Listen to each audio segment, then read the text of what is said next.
Welcome back to another Kray video. Please subscribe to my YouTube channel so you don't miss any videos. And for people really into the Krays, join our private Facebook group, Krays Crime Lords of London, where you can find stuff possibly unavailable anywhere else. We're an established group and very friendly. The link is in the YouTube description section.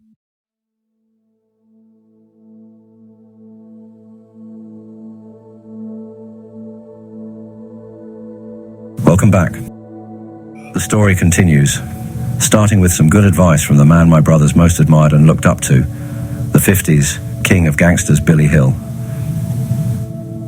Hope you enjoy it. Billy Hill gave the twins some advice he urged them to take and never forget. Over drinks at his sumptuous flat in Moscow Road in Bayswater, the notorious gangland figure of the 50s told Ronnie and Reggie that they were fortunate in having a brother who was straight, who had no criminal convictions and was not involved in villainy of any kind.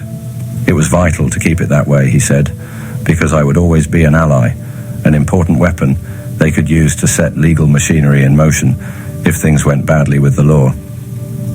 Never involve Charlie in anything crooked, he said, and he begged them to remember that advice. Billy's remarks gave the twins an idea. Since I was trusted 100% by the old Bill, could I not have a word with someone to find out just why they appeared to be marked men? I said I'd speak to someone in the know, which is how I came to be talking to two plainclothes coppers in an out-of-the-way pub in Walworth in South London. The men arrived with a load of papers, and what they contained blew my mind. To me, the twins were just two ordinary cockneys from the back streets of Bethnal Green. Tough, certainly, but likeable and respectful, unless their feathers were ruffled by idiots. But to Scotland Yard, it seemed, the twins were a highly important duo, worth watching closely. I was shown telexes to Scotland Yard from forces in other countries, giving details of where the twins had gone and who they had met. There was a lot of stuff on Tangier and Ronnie's meetings with Billy Hill, who had a house there. I told the two coppers that I couldn't dispute that the twins had had a few arguments, but they were not robbing people. They were just club owners who wanted to make a few bob.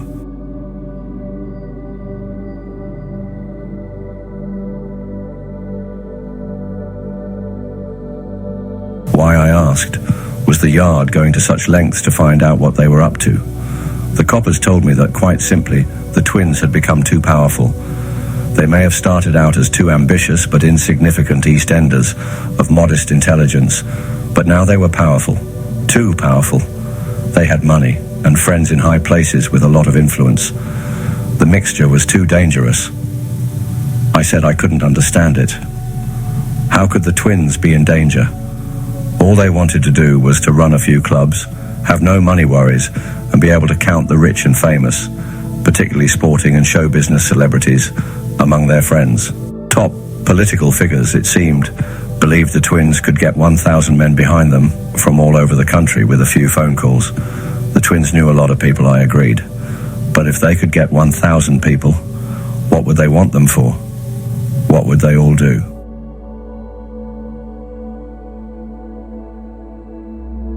The coppers didn't have an answer to that. They just said that the people who ran the country considered them too powerful and were thinking of ways to control them. But I could be sure of one thing, they told me, and the twins ought to be aware of it. They would not be allowed, under any circumstances, to become more powerful. I paid the coppers the agreed £100 for their information and went home, my head swimming with the implications of what I had been told. Surprisingly, the twins were not at all bothered. Ronnie, particularly, thought it a big joke. "What do they think we're going to do?" he quipped. "Take over the bleeding country?"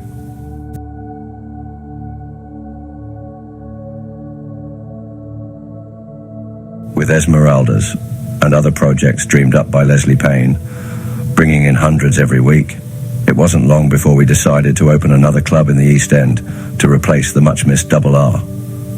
We called it the Kentucky Club, and it was packed every night after it opened early in 1962. I must admit the way the twins chucked money around worried me, and since the Betting and Gaming Act had made gambling legal, I suggested investing some of our profits in betting shops, which were springing up all over the country. But Ronnie and Reggie did not fancy the idea. What we did agree on, however, was using some of our money and growing business and show business contacts for charity work. The three of us had always been eager to help old people and children, and now we took huge pleasure in organising fundraising activities for Mile End Hospital, the Queen Elizabeth Hospital for Children, the Repton Boys Club, and various other organisations. One of Reggie's promotions at the York Hall in Bethnal Green was unique. He matched Bobby Ramsey, who had been responsible for the ill-fated bayonet attack in 1956, as a properly gloved boxer against a judo and karate expert called Ray Levac. Although the anything goes bout lasted only a few minutes, Ramsey winning by a second-round knockout, the star-studded audience loved it, and local charities benefited by several £100s.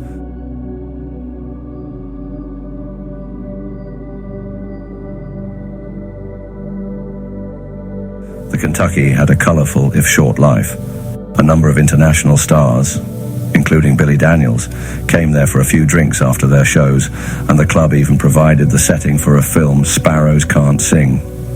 The mayor of Bethnal Green, Mr. Hare, asked if we could help him by selling tickets for the charity premiere at the Empire Cinema opposite the Kentucky. We bought £500 worth and sold the lot. Later, people would say this was demanding, but it wasn't. EastEnders were keen to support charities, always had been, and anyway, people liked a good night out. After the premiere, we threw a party for the whole cast that was talked about for months. Throughout 1962 and early 1963, the East End in general, and the Kentucky in particular, was the place to be. You could never be quite sure what was going to happen. One night, for instance, a midget singer called Little Hank took the stage for a cabaret spot when Ronnie suddenly emerged from the wings, holding a donkey on a leash. Little Hank, no doubt as surprised as the rest of us, bravely climbed on it and sang his opening number as Ronnie stood alongside with a straight face. After Hank's performance, Ronnie led the donkey down to the bar, and it waited next to him patiently while he had a few drinks. Later, he gave the donkey to a club member for one of his children. At around 3 a.m, Ronnie was woken up by a knock at the door in Valence Road. The recipient of Ronnie's thoughtful gift was extremely grateful, but wanted to know what to do to stop the blessed animal's deafening hee-haws, which were keeping everyone awake. "Put its bloody head in a sack," Ronnie offered, and went back to bed. Charitable Ronnie even gave some local buskers a chance to take the Kentucky stage. We were walking along Bethnal Green Road one day when Ronnie pointed at 4 or 5 blokes playing trumpets and various other instruments on the pavement. "They're terrific," said Ronnie. "I always give 'em a few quid." I nodded. A few quid probably meant 10. "Oh, by the way," he added, "I've told a couple of them to come to the club tonight and play us a tune. I said we'd give 'em a few quid." "Do me a favour, Ron," I said. "They're amateurs." "They're very good, let me tell you," Ronnie said indignantly. "You can't have them in the club," I told him. But of course he did. They played a tune and Ronnie paid them.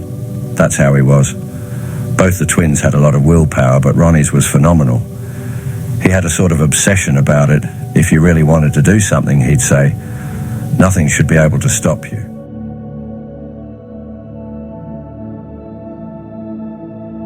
One night in the Kentucky, Ronnie was at the bar having a heated discussion about willpower with a much younger guy. "I'll prove you can do anything you want," Ronnie was saying. And he took a knife out of his pocket and plunged it into his left hand. Blood spurted everywhere. Reggie and I looked at each other, not believing what we had seen. We ran behind the bar and got a towel and wrapped it around Ronnie's hand, which seemed nearly cut in half. "What were you doing?" Reggie yelled. "Are you mad?" Ronnie just said he was trying to prove a point. "Fantastic," I said. "You're so bright." We took him to the London hospital at Whitechapel, and a doctor told him he had come within a fraction of an inch of losing the use of the hand. Ronnie said he had put his hand through a window, but the doctor did not believe him. When we got home, Mum broke her heart. She kept asking Ronnie why he had done it, but all he would say was, "To prove a point." When I told him I thought he was balmy trying to prove a point to some idiot, Ronnie said, "Shut your mouth. It's done now. It's finished." You could never tell Ronnie anything. Both he and Reggie could not bear anyone who took liberties, particularly where women were involved. One afternoon, some girls from a dressmaking factory hired the Kentucky Club for a firm's party. The twins and I greeted them, then left them to enjoy themselves. Later, we learned that two brothers, named Jordan, had gone to the club and made themselves busy with the girls, grabbing them and generally trying it on. The bloke in charge of the club had not tried to stop the brothers because he feared they would smash the place up. We hit the roof. I was happy to find the brothers and warn them verbally, but the twins didn't think that was enough. The next morning, Ronnie got up at 5 o'clock to go to Smithfield Market, where one of the brothers worked. He told Reggie and me to go to a local glass factory to find the other one. When we got there, Reggie told me to leave everything to him because 2 onto 1 wasn't fair. One massive punch to the jaw did it. Jack the lad Jordan didn't know what hit him. But, as usual, Ronnie was not able to throw just one and walk away. Apparently, he charged around Smithfield, and when he found his Jordan, knocked him all over the place, leaving him in a right mess. The brothers never came into the Kentucky again.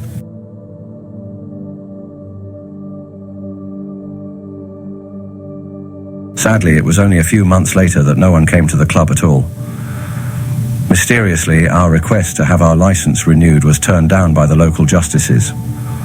The club had been run properly, with no complaints from anyone, and applications for extensions had always been granted, but our renewal application was thrown out anyway. The local justices were not obliged to say why, and they didn't. It did not need an Einstein to work out the reason. Because we refused to give the police backhanders to leave us alone, we were still marked men. The daft charges of fiddling with car doors and robbing defenseless old age pensioners had blown up in the police faces, so other tactics had to be used. They had easily closed the double R without good reason, and they did the same with the Kentucky. The closure had a bad effect on all of us, but particularly Ronnie. He hated the police aggravation and the violence. He would often say to Mum, "I'm going to move. I can't stand it anymore." He wanted to get away from an area that bred violence and people who revelled in it. Ronnie, of course, was violent himself, but afterwards he would hate what he had done. I remember once he got extremely depressed and said, "That's it, I've had enough of it." Leslie Payne had come running to the twins asking for help because Bobby Ramsey had taken a pop at him. Ronnie and Reggie were going to see Ramsey at a garage in Stratford, and they asked me to go with them. Why, I can't remember. Ramsey came out into the courtyard. Ronnie told him not to take liberties with Payne, then laid him out with a right to the jaw. As Ramsey went to get up, Ronnie picked up a shovel and raised it menacingly. Reggie and I were convinced he was going to kill Ramsey before our eyes, but he calmed down and later went into the office to apologize. But he told Ramsey he had been wrong to hit Payne. In the car going home, Ronnie was extremely depressed. "I'm sick of all this," he said. "I had to go and hit Ramsey on the chin because of Payne. I'm sick of the whole life. I want to get out. I've had enough." When he got like this, he would go to Turkey or some other sunny place to get away from it all. But he badly wanted to move away for good.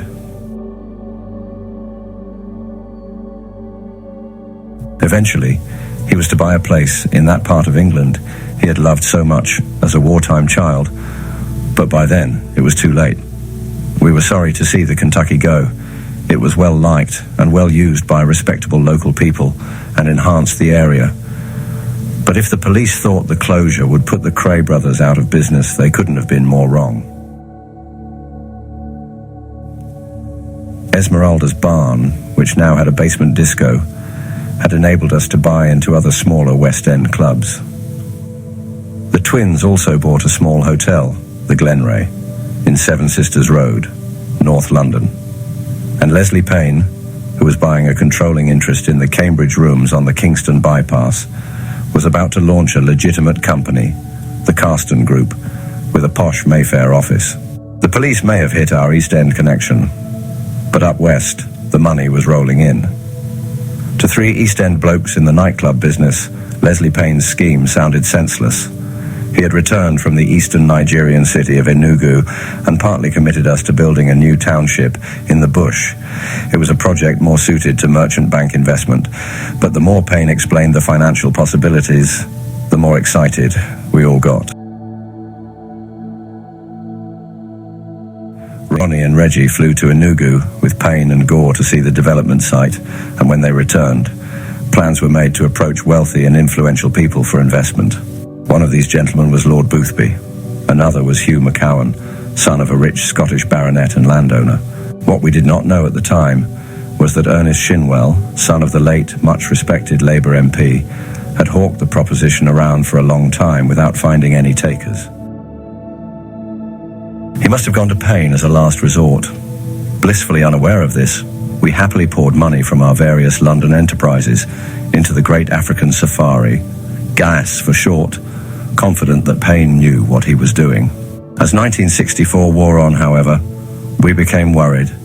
Not only was more and more money being swallowed up by gas, we also got word that the police were taking an even closer interest in our activities. So it was with some relief that we greeted Payne's assurances in October that it was payoff time and we would soon all be rolling in money again.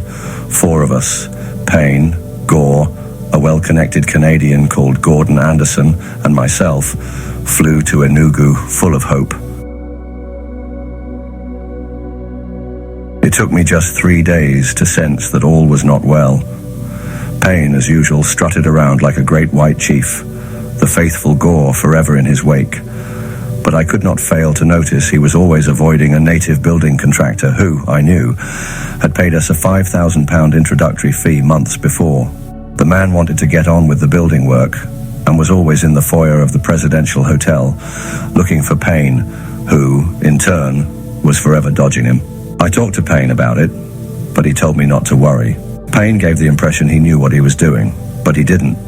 That contractor got fed up and opted out of the scheme. He managed to track Payne down and demanded his £5,000 back. After a blazing row, in which Payne said he didn't have the money, the man went to the police. Payne and Gore were arrested and thrown into jail. Overnight, the warm, friendly atmosphere became cold and frosty. No more smiles, polite bows and handshakes from government officials. No more smart cars with motorcycle escorts at our disposal. Payne was still playing the great white chief in his prison cell, vehemently insisting that he and Gore would join us at the airport as soon as he'd put the local police chief in his place. When they didn't show up, I told Anderson to go on to Lagos while I dealt with the matter. The only way to sort it out was to pay back the £5,000, so I rang the twins and told them to wire the money at once. I sat by the phone for the next 24 hours until I had absolute confirmation that the cash was on its way.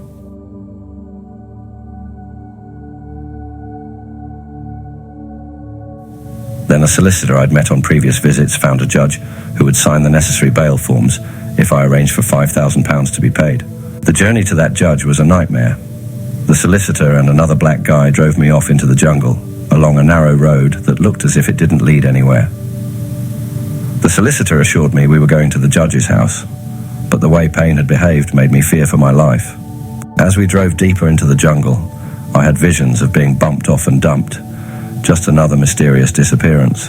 But after the longest 15 minutes of my life, the jungle opened up, and there was the judge's bungalow, set in beautiful gardens. I showed the relevant documents, signed some forms, tingling with relief, then went back to get Payne and Gore out of the nick.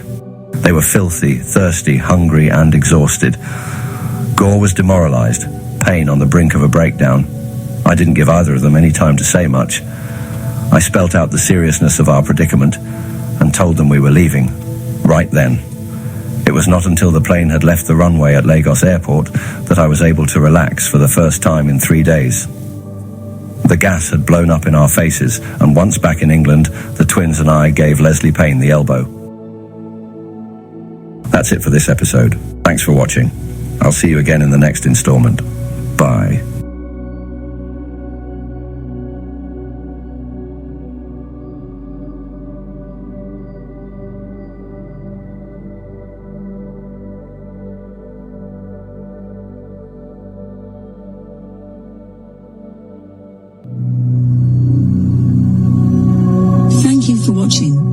enjoyed the video, please join our Facebook group. It's called Krays Crime Lords of London. We're a friendly moderated group with over 1,000 Kray and other celebrated gangster videos available for view. There's also thousands of images in the photos sections. The link for the group is in the YouTube description section. I hope we see you there soon.